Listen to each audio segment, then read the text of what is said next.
Some of you may feel that you cannot make it big since you think you lack the skill of excellence. But you should know that excellence is not something that you're born with. It comes with practice, which is fueled with your attitude. You need to maintain a positive attitude so you can master excellence someday. Welcome back, learners! This is the second week of a meaningful learning in English 10.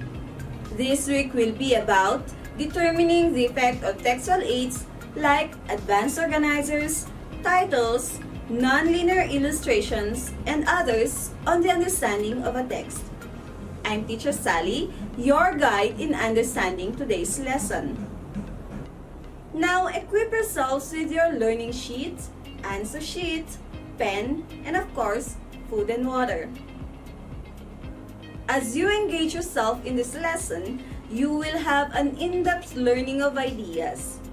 It will help in your understanding of concepts, sharpen your knowledge, and test your critical thinking skills. However, these will only be possible if you cooperate and participate. Before we proceed, let's have the objectives for this lesson. First, identify the different textual aids. Second, use text aids to present your understanding of a text. Third, show appreciation and understanding of the text read by answering the questions correctly. Lastly, present ideas about situations or events through proper use of textual aids. Textual aids are also called text features. They are educational instruments that highlight important ideas and illustrations. Thus, they help in the understanding of the content of the text. Some examples of textual aids are organizers, titles, graphical outlines or images, and highlighted in bold in italic words. They help you focus your attention on specific parts of the text that you are reading so you can identify the important ideas. Also, they provide other information that will support what was provided and/or provide other information not mentioned in the text. Hence, they help you enhance your learning as you read the text. We will be focusing on the three textual aids: the graphic organizers, tables, and texts and titles, which are in bold, in color, and/or in italics. Graphs provide a visual structure for the information and at the same time organize them. They can help you stay organized, especially during a series of challenging tasks. This is made possible since graphs are visual displays of key content information, and they actually help students who have difficulty organizing information. Also, they help you read facts and figures in a short amount of time. When using graphs, always use phrases or clauses only, not sentences, unless of course, if you are told to do so. Graphs include concept diagram or concept map, flow diagram, Venn diagram, and cause and effect diagram. Concept diagram shows a central idea with its corresponding characteristics.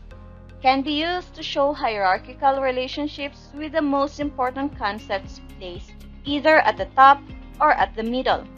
For example, if we are going to have concept maps as our topic, we can think of three things associated with it: mental structure of long-term memory, two-dimensional diagrams, and classroom assessment. Concept maps probe mental structure of long-term memory, which is assumed to have related structure represented by hierarchical structures.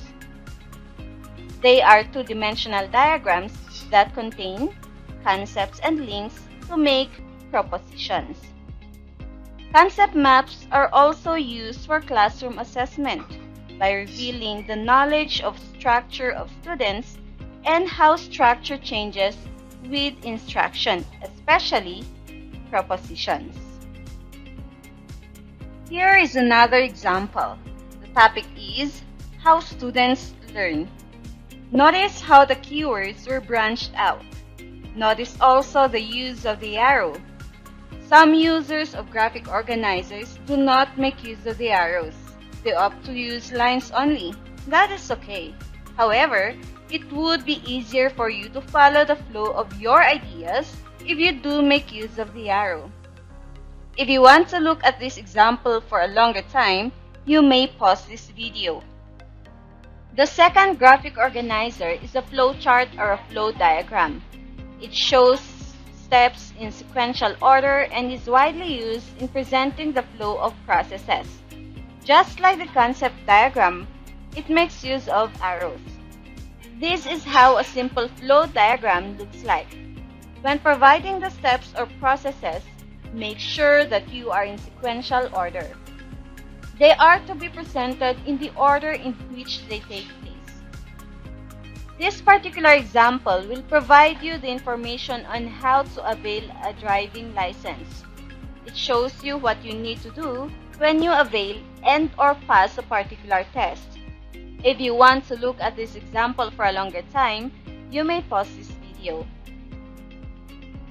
The Venn diagram is commonly used to compare and contrast two or more concepts. That is why it is also called a compare and contrast diagram. There are two commonly used Venn diagrams. If you are to use this graph, write the differences of the concepts on the space which were labeled A, B, and C. Write their similarities in the intersections. Thus, there is no need for you to write the words similarities and differences. However, do not forget to label your work lest your reader or readers wouldn't be able to identify which is which. Graphics are not only used in language. They can be used in your subjects such as science. In this example, the writer provided the similarities and the differences of the characteristics of plant cells and animal cells. In the next example, bacteria was added. Be careful, do not be confused when using the triple Venn diagram. Then we have cause and effect diagram, which is also known as the Fishbone diagram. It highlights the direct relationship between different events or concepts. It is known as a fishbone diagram because of its shape. It is similar to the side view of a fish skeleton. The main purpose is to find the root cause. It is one of the key root cause analysis tools that combines brainstorming with a kind of mind mapping and makes you think about all potential causes of a given problem rather than just one or two. Just like this example. The problem is that the photo taken was blurry. There are four major factors identified: the hardware, environment, method, and user. There are also identified possible causes for each factor. Analyze the diagram. Now, there is an overview of the possible causes. Depending on the nature of the problem, there might be a need to collect and investigate additional information to better understand the causes. This may include carrying out surveys, simple hypothesis testing such as asking where and how. We proceed to the second graphic organizer, which is a table. A table is a set of facts and figures arranged in columns and rows, and is a very useful way of organizing numerical information or data. It helps you compare information in the text. With this, you can easily analyze the data you have. The last one is the texts and titles in bold, in color, and in italic. You may need to emphasize or distinguish words. You can do this with bold, italics, color, and even underline, or use all four. This is to draw attention to some particular parts of the text. There are reasons for this. They are to produce some major text materials in visual or spatial format. to give an overview of important information, to show relationships of different text elements, to add numerical information to some given verbal data, to provide a summary of the main points, and to provide visual variety on the page. Take a look at how this particular part of the text will be transformed with the use of color, italicized words, and in bold. In here, everything is gray. If you compare it to this, the title is in bold and the subtitle is italicized. Now take a look at this. The difference of this to the previous ones is that the numbered statements are also highlighted or in bold. It's actually better than the previous ones. But take a look at this one. In here, some words are italicized, in bold, and in color. I hope you notice the effect of using these. Isn't it better than just plain black or gray texts? Keep in mind, however, that too much color, italicized words, etc. used in too many instances can create a visual confusion which in turn undermines its effectiveness. So, use them when necessary and use them appropriately. There are some pointers about textual aids which are worth remembering. Textual aids play an integral part in the understanding of a particular text. They can help you see and easily understand the complex relationships of ideas. They enhance information from the text and sometimes supply information not found in it. Thus, they open a range of learning possibilities not available when language is used alone. They make it easier for you to visualize the relationship between the facts. Also, they can help you see and remember information. There are various textual aids that you can use which were not discussed in this material. You can always browse the book and/or the internet for more. However, note also that each of the textual aids has its own use. Hence, if you are to use one, be sure to use it properly.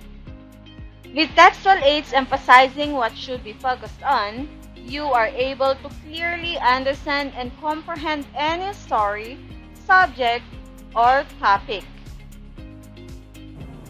I do hope that you will allow the knowledge and skills you gain from this lesson to help you evolve into knowledgeable and wise individuals who will soon make a mark in this world. This time, we will put your learning to practical use. Now, before accomplishing the activities on pages 4 to 7 of your learning activity sheets, kindly read and understand the instructions. If you have questions and/or clarifications, do not hesitate to contact your subject teacher.